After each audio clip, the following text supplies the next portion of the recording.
We're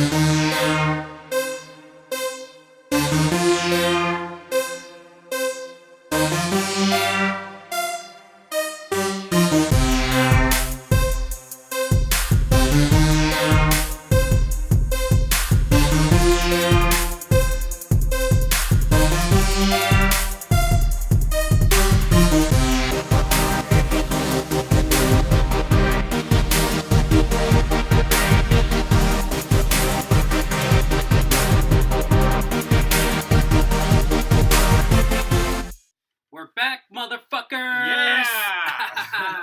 Cheers to that, man. Yes, cheers. Welcome to the BeanTown Beatdown. Matthew Burris here. Gabe Shamus. Well, I've been sober for 3 weeks. Congrats.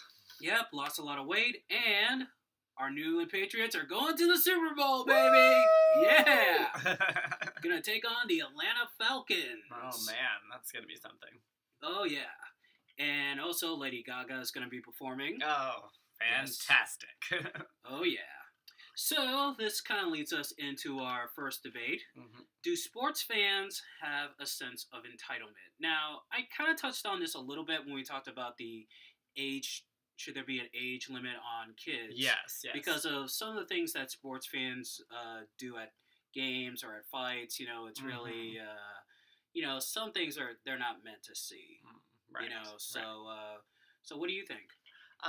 So yeah, I think as like I've said before, and I'll say again, I definitely am someone outside of mostly outside of the sports world, outside of the fighting world, but I would say that mostly they do. With football and stuff, it's like these guys train exhaustively to to come out and ram into each other. It's like this is all a big show for our entertainment. I asked the question at one of our other episodes. Are they like gladiators? And is that because that was a problem back in the day. People would literally have their lives on the line. And if they died, well, it's our entertainment. So yeah, I mean, this is a lot better than that. But we have to remember that this is still a show they're putting on for our entertainment. So Yeah, I mean, it's one thing if you say to a player, because you suck has been around for ages. It's like, you suck. Yeah. Get off the field. Get off the court. Yeah. But if it's to the point where maybe a little swearing, that's a little borderline, because little kids shouldn't be hearing swears, especially at a baseball game. Mm-hmm. But if if you want to act like a jackass by mooning fans or running or try to how they do in soccer sometimes or on football they have guys run around the field in their underwear and stuff try to get YouTube clips, right, which is funny, but at the same time it's like you're disturbing the game. Mm-hmm. And also there's that I have less of a problem with, strangely enough. I mean, I don't know.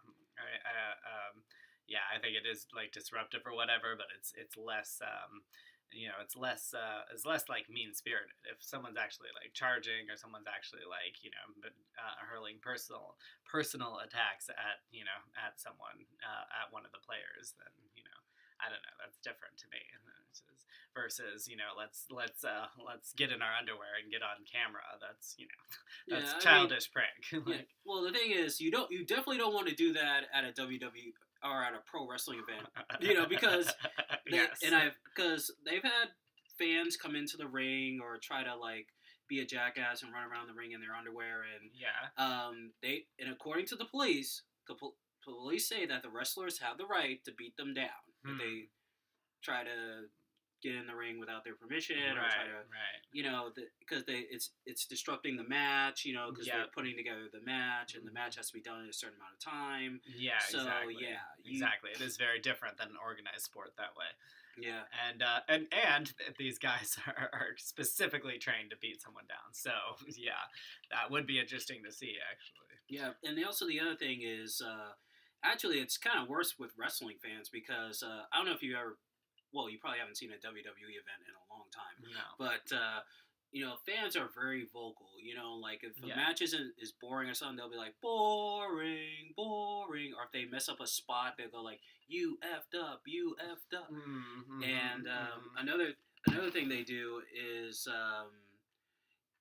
when they because kids, the majority of John Cena fans are kids, and like there have been fans who've said like Cena sucks, you root for John Cena, and it's like, come on, don't do that to the kid. I mean, the kid loves John Cena. I mean, so it's like fans will go, oh, well, I paid my ticket and I can do whatever I want. But it's like, if you're gonna ruin it for the rest of the people, if you're ruining other people's experience by getting drunk and getting into fights and screaming at a little kid, picking on a little kid because he likes a certain wrestler, then it's like, then you don't have that right, And plus, exactly. if you were to do that at a club when someone was doing comedy or a band was performing, they'll toss your fucking ass. Yep.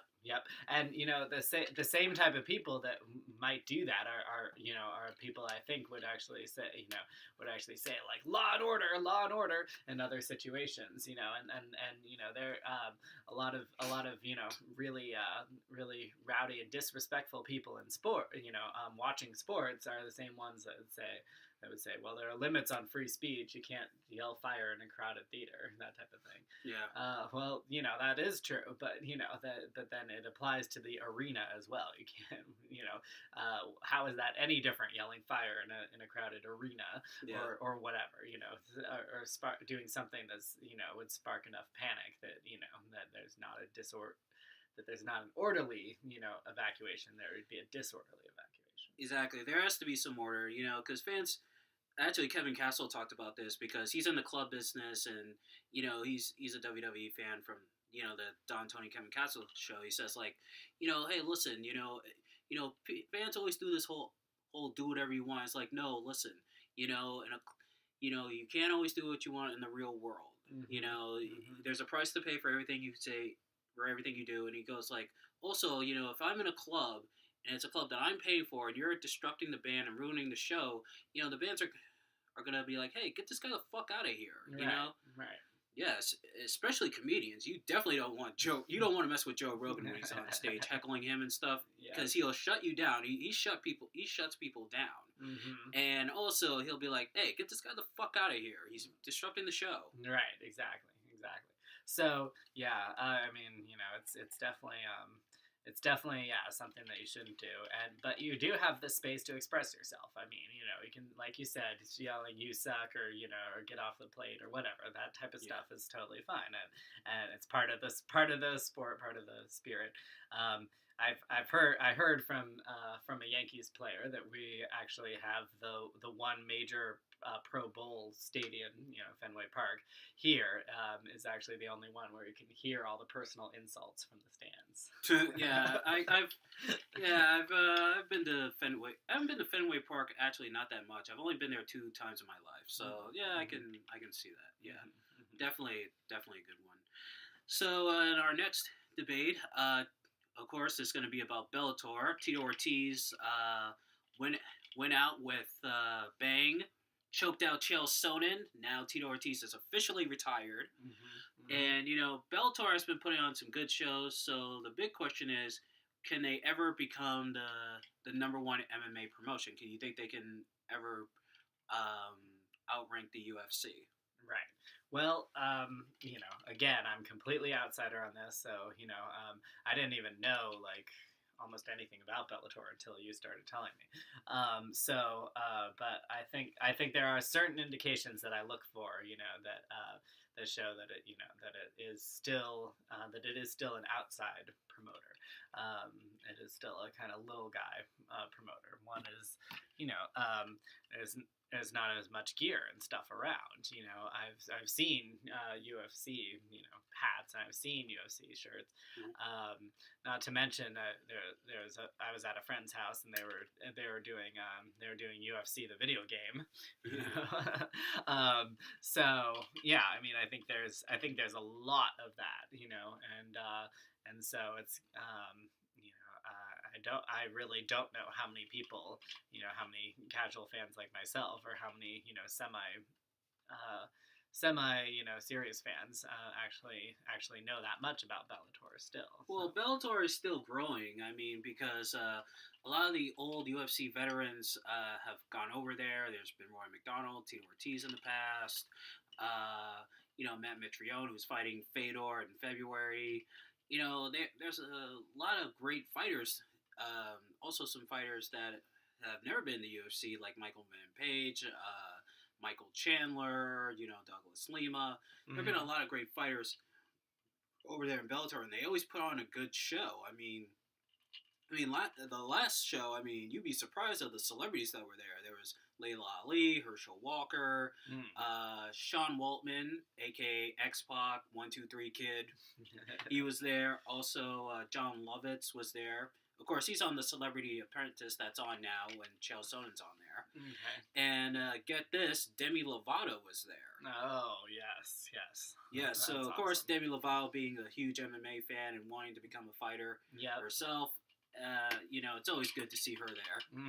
So, I mean, Bellator, they're starting to do more shows outside of the United States, both for their kickboxing brand and their MMA brand. And here's the thing. My mind is saying, yes, they could become number one, but in my heart, I'm going to have to say no because, the UFC is it has a longer longevity, but I think it's because, the UFC has done better pay-per-views and better shows than Bellator. I mean, Bellator has tried to put on one pay-per-view. Not too many people bought it, but their fights for free on TV is good. Especially on a network like Spike TV. I mean, it's tremendous. It's a great promotion, but do I ever see it overcoming the UFC? No. Right, and I'd have to say the same thing. As much as I would like to see, as much as I would like to see competition. Like the other thing is, would I want it to be, as much as I love the UFC, yes, I would want it to be because I would want to see that type of competition. I know the fans are going to be pissed to hear it, but back in the day, it did seem like it was WWE and UFC. In the Monday Night Wars, it was in the 90s and 2000s, it was WWE and WCW, actually. Okay, yeah. But UFC, by that time, was kind of like hanging on by a thread because of the witch hunt. Okay, that's true. But I'm just saying, those were sort of the two things that emerged in my mind, kind of like up through the first half of the 2000s. And so granted, they're very different sports, different divisions, whatever. But I think those were like the things that were kind of in the popular consciousness. So, yeah. Now that maybe I'm biased or whatever, but now it doesn't seem like a lot of pro wrestling is in the public consciousness, And even though we talked about before the fact that the original fighters turned actors came out of there, but yeah, so I would like to see something else take its place, and if that were to be Bellator, that would be cool. Yeah, it could be a great alternative because the UFC. I mean, the sport of mixed martial arts, period, needs a Bellator. We need more other promotions to be like, an alternative.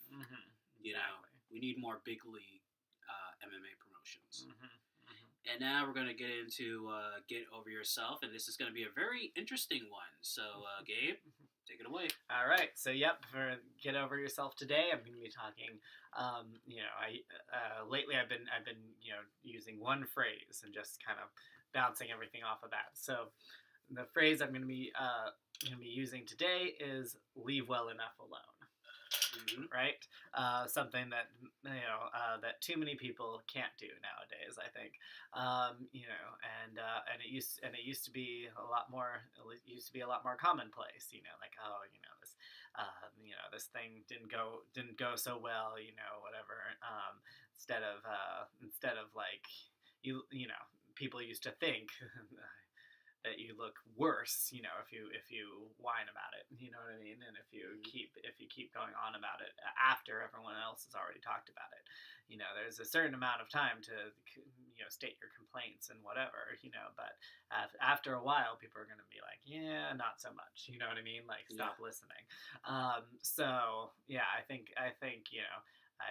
I hope that isn't going away with social media and stuff, you know, where some people can hold on to things way too long and, you know, make temper tantrums, I would say, online. But you know, but I do think at a certain point the audience, you know, it might be a huge audience at first, but you know, it'll drop off if you aren't, you know, if you don't, after a while you don't look, you know, you don't look like the better person, you don't look gracious, you know, you can complain about it a few times, especially if you're actually right, you know, but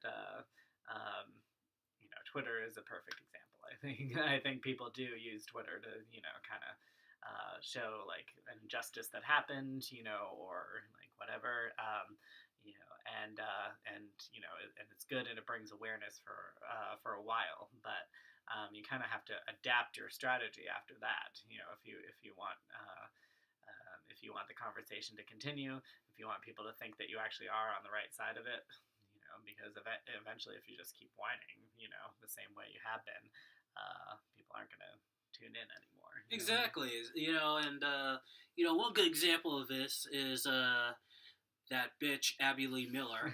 Yep. Yeah. And, you know, Abby Lee Miller, I mean, her court case, she has two hearings. She had one hearing this past Friday, and she's got one coming up on February 24th, and that will ultimately decide if she will go to jail or not. Right. You know, and the thing is, she doesn't know when to leave well enough alone because she keeps blaming everybody but herself for this predicament. Yeah. I mean, she says, like, you know, well, when I was doing Dance Moms, you know, I was, you know, my lawyer suggested I not pay them back, you know, hide some of the money, you know, and then, of course, she smuggles in money, of course, to Australia in the middle of her court case. Yeah, made yourself look good. Yeah. And then they got a hold of her, one of her emails saying, like, you know, the judge is being a dick, and you know, I'm gonna pay back everyone in one big fat check. And then she goes off, you know, she's blaming her fame for Dance Moms. You know, it's, I mean, she takes no responsibility. Right, exactly. Yeah, it's like she's, you know, I call this the everything rhymes with C thing. You know, it's like, because when Kurt Angle, the professional wrestler, he got busted for DUI the second time. Right. You know, he was all like, oh, I can't believe this is happening to me. It wasn't my fault. They're only doing this because I'm a celebrity. You know, it's a conspiracy. Everything rhymes with C. You know, that's what Abby Lee Miller's doing. She's like, oh, they're doing this because I'm a celebrity. They're after me. Right. The people, my former customers didn't pay me my money. and you know, and then she blames the people at Lifetime, you know, because they said like one dancer, they took off the show or whatever, and she's always like, you know, I'm fighting with these producers, and you know, I'm trying to create more dancing and less fighting, and it's just like, you created that, bitch.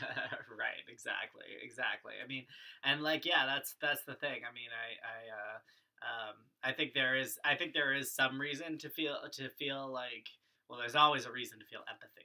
I think there's some reason to feel sorry for you know, celebrities, and you know, the sometimes fame is, you know, from what I see, you know, not from what I know, but from what I see, fame is not you know, always what you thought it would be, and you know, and there's a big downside to that. I think people don't pay attention to that, you know, but at the same time, you know, some people are you know, take it in stride, and some people don't, you know, so yeah, you can kind of try and, you know, again, if you're in the right, you can, you know, point out the things, the dark side of fame, the downside, you know, that type of thing, but you know, when it comes to like something that you did, you know, something that you're facing justice for, you know, then the excuse of of how bad your fame is, in this case, part of what led to your crime is you setting up this system to get your fame. Yeah, exactly. And also ratings for Dance Moms have been low lately. Also, and she has the nerve to talk bad about the company that basically gave her a platform. Yeah. So it's like, and plus on top of that, she calls the judge a dick. I mean, it's like, now listen, I believe that judges should act professional. I don't think. I mean, I believe in telling it like it is too. But when you're a judge and you're held to a higher standard, that's not the time to be like all like Judge Judy and be like, oh, I'm gonna punish you. But but if I was the judge, I'd be like, you know what, just give her what she. You know what, I'm gonna, I'm gonna sentence her. Right, exactly, and yeah. And now her lawyers are even saying like, oh, she shouldn't have to. Oh, let her do probation. The public humiliation is enough. No, you gotta send a message that celebrities are not above, or celebrity/reality star. They're not above the law. Yeah. Because if this was a regular person, we'd be doing the maximum 5-year sentence. Exactly, and yeah, it is unfortunate, but yeah, celebrities are just as prone to to do these things, and yeah, someone that I think a lot of people feel a lot more sympathy for, a lot better towards, was Martha Stewart, right? A lot of people thought that she was like the best thing going, but I still don't know the details of the case. I still don't know if it was right or wrong, but she was convicted for, to go to jail for a short period. And I think some people thought the fact that she was going to jail was the downfall of us. Like, oh, beautiful, nice Martha Stewart's going to jail. But I mean, the other thing is, I think a lot of us thought, well,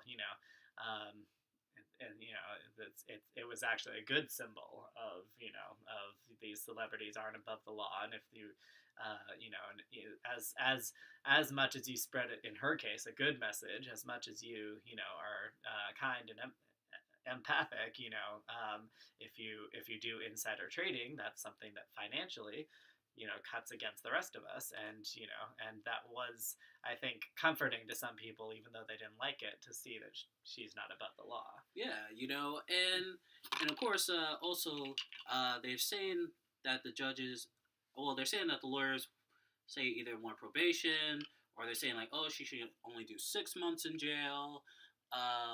There's like 30 months in jail. 30 months, that's like 2.5 years, right? 2.5. Yes, that's right. Yeah, and of course, the federal agents, the FBI and stuff like that, they want her in jail for 5 years. And you know what? 5 years is the great sentence. Because 6 months, that's not enough. That's way too short. Yeah. Also, 2.5 years, it's a little better, but not quite. You need to, you need to really teach her a lesson and send a message that, you're not gonna make a fool of the law. Yeah, exactly. And I think she is definitely not the first celebrity. In fact, I think there's a lot of celebrities that have said the whole public humiliation thing is enough. But the truth is definitely not. Because they have a lot of, they have a lot more clout. They have a lot more ways around this type of stuff. And I think you can tell whether or not they've actually learned this lesson. So Lindsay Lohan, you remember her whole court case and stuff. Yeah.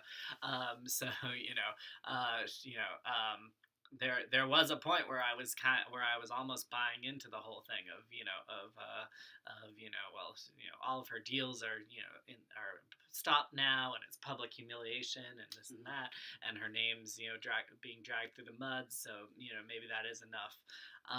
But then she goes to court, and her lawyer's asking that she be released to work on these different movies across the country, and the judge is like, no, she should have thought of that before, and she's seen rolling her eyes rolling her eyes at the fucking judge. You know, did the judge comment on that, or no? I think I don't know if the judge herself noticed, but like there was cameras and stuff I forget what station I was watching, but they played it back in slow motion to show exactly what happened, and it was very clear that she was scoffing at one point and rolling her eyes at another point.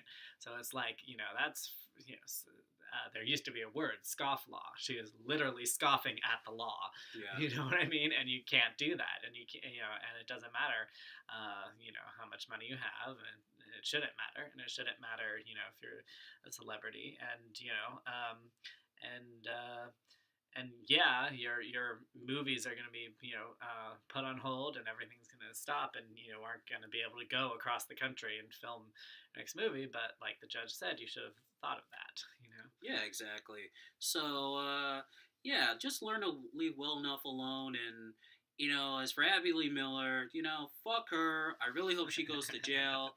And if she doesn't get any jail sentence, I mean, she needs to get the maximum 5, but if she doesn't get any jail sentence, it's just travesty. And plus she's just also get this, the lawyers also said it's because of her race too. Because there's a majority of black people are locked up. Yeah. So yeah, she's just afraid of getting that salad of hers tossed. Lordy. Yeah. Right. And now we're going to go into our third and final debate. We're going to, of course, this has been, I think about maybe 2 weeks old now, but, yes. We've kind of been wanting to talk about this. Meryl Streep's speech about... at the Golden Globes. Yeah, about mixed martial arts and football. Yeah. And see, okay, first off, that's not correct. It was not about mixed martial arts and football, but she made a comment that that fans of mixed martial arts and football, don't like. But that's what we're here to debate. I actually see it very differently. So why don't you start off about what she actually said in the comment, and I'll give the context of what the whole. Yeah, she said that Trump is trying to deport everyone, and says, without all these, without all these immigrants, their fans will have nothing to watch but football and mixed martial arts, which, by the way, are not the arts. Right. So that was the comment she made. She was trying to make the comment of she said right before that these foreigners, so many of us in the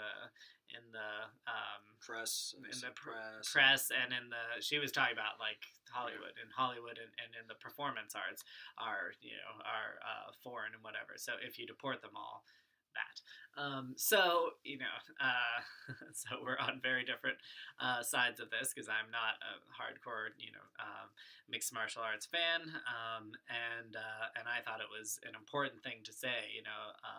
She also mentioned how the now president mocked a disabled reporter, and how that was completely disheartening. So I think she was right to say that. I think everyone in the room really respected her, and I think most people across the country respected her, even though of course conservative commentators were up in arms. But I think most people about that really respected what she said and were on board. So now I think that she made a big mistake to bring in sports and mixed martial arts, especially. And I was a few days afterwards, there was a friend of mine, Daisy. Shout out to you, Daisy. She posted a thing that was like that was showing Meryl Streep's comment, mixed martial arts, which are not the arts, and it said then mixed martial arts fans. It was a fist, raising up in anger. So I understand that. I understand where you're coming from. That was in my opinion, that was a throwaway. That was a kind of sideline comment that she made. And yes, she probably shouldn't have made it. It's not it wasn't necessary for what she was trying to say, and and Yeah, obviously, plus you're getting a lifetime achievement award, and you're gonna use that to bring up on a night of like getting awards and celebrating art. You're gonna bring up politics and talking about a sport that's done nothing to you. It's like fuck you, right. fuck you, Meryl Streep. Right. So you're on the side of fuck you, and I understand that. I mean, she's a good actress. I mean, she's one of the greatest female actresses of all time. Her daughter is also an actress. Her daughter is fucking hot, by the way. But it's just like, why do you got to bring it up? I mean, it's like you're getting a lifetime achievement award, which is a thank you for all the good movies and bad movies and your time in Hollywood. It's like, use it as a time to celebrate. Don't use it to bring up all other shit. Right. So like I said, I agree that she shouldn't have brought up the sports of the MMA, but I actually completely disagree that she should have talked about broader issues. I think I think we actually are stupid to expect celebrities to just like shut your mouth. The Dixie Chicks were told shut up and sing.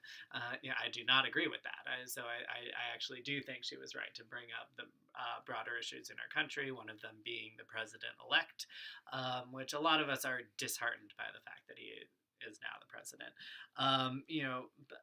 But that doesn't even matter. She was talking about, at first standing up for disabled people. Yeah. So that's why I feel like even though it wasn't the right thing for her to say, you and Daisy, I'm sorry, are kind of on the wrong side of this. Well, it's also because she, the whole foreigners thing. It's like, well, there are lots of immigrants and foreigners who are in mixed martial arts. I mean, there's Anderson Silva from Brazil, right? Fedor Emelianenko from Russia. You got Michael Venom Page from England. We've seen champions and fighters of different races and nationalities. Even women are in this. So it's like, she. So you're saying the whole idea of that, that like the whole like being inclusive of immigrants and stuff that like would extend to mixed martial arts. Exactly, and also, saying that it's not an art. Here we go. This is the other thing I wanted to get into. Yeah, I mean, come on, it's definitely an art. I mean, I've grown up watching martial arts from movies, then fighting. Seeing a perfectly windmill kick, or seeing how they block, or a good jiu-jitsu roll, that is art to me. It's art. It's fantastic. It's worth looking at. It's like you're painting a picture, only you're using your whole body. So that's fantastic. That's a fantastic idea. And that was what I was going to ask you. The other thing is I was wondering, why people like you and Daisy get so upset. I was like, the other thing is, do you really want it to be the arts? Isn't it a sport? So a lot of people out there think it's a sport. So do you even want to be part of the arts? Well, yeah. I mean, it is an art. I mean, especially when you watch like the movies like Crouching Tiger, Hidden Dragon. Oh yes. Or you watch Bruce Lee's Enter the Dragon, or Five Deadly Venoms, or even the Ninja Assassin. It's there is an art to it, and right. I've always said about mixed martial arts. It's an art and it's science too. It's like you're mixing colors. I mean, like, what does mixed martial arts do? We're mixing karate with jiu-jitsu, or we're mixing boxing styles, basically, with freestyle. Kickboxing with freestyle wrestling, or boxing with taekwondo. That's art. Okay. They don't, and plus Scott Croker invited her to the Bellator fight with Chael and Tito, and she didn't come. In fact, they actually made a little comment about it. Oh, yeah. Because one of the broadcasters said, the thing is, in the art, it is an art. Sorry, Meryl Streep. Right. I was like, yeah, yes. So yeah, I mean that's something that I wanted to understand more. So as far as they're concerned, it is an art, and you do want to be part of the arts, not just a sport. Yeah, and it's a good thing I didn't. Well, of course, I heard about it, the comments she made, and then I watched it on YouTube. Because I'm telling you, it's a good thing I did not watch it on TV. Because if I watched it live, I would have taken one of my food trays and just thrown it right at the TV. I'm sorry, Mom, but I would have been like, you motherfucker, you bitch, fuck, shit. And also, it's just, like I said, she's a good actress, and she was standing up for the right thing overall. Yeah, overall, but but the other thing is, like, look, you're getting a Lifetime Achievement Award. This is the time to celebrate. This is the time where you be like, thank you for all, and this, like I said, this is a thank you for all the bad movies, the good movies, the auditions where you were told no, and that's what it should be about. It should be a time of celebration, not a time of politics and talking sports. I mean, you should have seen the look on Mel Gibson and Vince Vaughn's faces. I mean, they looked like they just wanted to grab her off the stage or something. Yeah, there was definitely a bunch of memes about those two and their faces when they're there. And a lot of people thought that it was about politics, that she was talking about politics that clashed with their own. But I don't. I would like to believe that they're more a little bit more sophisticated than that. That they can sort of take that in stride. Maybe they didn't like her talking about politics at all, but I would like to think that it wasn't like a partisan thing. Like, oh, she's talking against the new president, and we don't like that. I mean, I don't know. Yeah. I would hope that if anything, it was about she's talking about politics at all. Yeah, but again, I do come from a different space than you. After I went to the DNC, like I told you, and on the bus back, a friend of mine was like, why don't more celebrities speak up? Why don't more celebrities, politics, as far as he's concerned, politics is more important than ever now. Why don't more celebrities speak up about it? And I'm like, well, it's back in the day, it was a very different thing. You're an actress, you're a performer, you're there to entertain, and some people don't want to have a political message with their entertainment. Understand that, but so while you're saying that, Lifetime Achievement Award of speeches, shouldn't have that. Some of us are like, use your power to speak out. You know what I mean? Of course. Yeah, there are some political stuff we'll talk about here and there, but at the end of the day, you and I were a sports show, and plus, I think the last thing people need is another show where there's talking about politics and there's back and forth going. No offense to like Fox and Friends or The View or The Five or Dateline or Meet the Press, CNN, but MSNBC. Yeah, exactly. But we're at the end of the day, we're a sports show, and we like to have fun. Right. We like to have fun on our show. Right. Exactly. And we're gonna end it right there. Yep. Go to youtube.com/BloodlyKnucklesTV. And we got some updates pretty soon on our TV show, so stay tuned. All right. From BeanTown to your town, this is the BeanTown Beatdown. Matthew Barris. Gabe Shamus. Vios con Dios.